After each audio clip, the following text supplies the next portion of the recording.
Hello hi, this is Pujitha psychologist. చాలా మంది మనం చూస్తూ ఉంటాం ఓవర్ థింకర్స్ని. ఎక్కువగా ఓవర్ థింకింగ్ చేస్తూ ఉంటారు.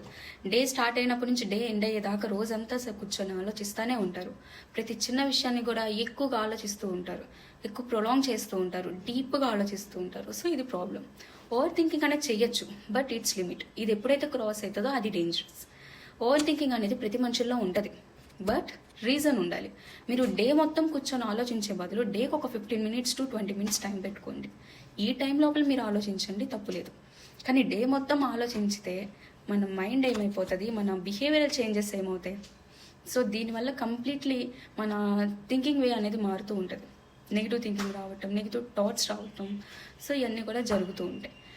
సో ఇది స్కిప్ చేయొచ్చు, కొంతవరకు కంట్రోల్ చేయొచ్చు ఓవర్ థింకింగ్ అనేది. డైలీ బుక్స్ చదవటం, మార్నింగ్ పూట మెడిటేషన్ చేయటం, యోగా చేయటం, మంచి డైట్ తీసుకోవటం, ఎక్కడికైనా వెళ్ళటం, ఫ్రెండ్స్తో టైం స్పెండ్ చేయటం, ఇలాగా కొంచెం చేస్తే మీరు ఓవర్ థింకింగ్ నుంచి కొంచెం బయటికి రావచ్చు. ఏమీ చేయకుండా జస్ట్ అలాగా మీరు అలోన్గా ఒకళ్ళే కూర్చొని ఓవర్ థింకింగ్ చేస్తే యూజ్ ఏమి ఉండదు. వన్స్ ఓవర్కమ్, బయటికి రండి. రీజన్ చెక్ చేసుకోండి. మీరు ఆలోచించేదానికి పర్టికులర్ రీజన్ ఉందా లేదా. రీజన్ లేకుండా ఎంత ఆలోచించినా టైం వేస్ట్ తప్ప ఏముండదు కదా. సో అది చెక్ చేసుకోండి. ఆటోమేటిక్గా మీకు కొంచెం ఓవర్ థింకింగ్ అనేది తగ్గుతూ వస్తుంది.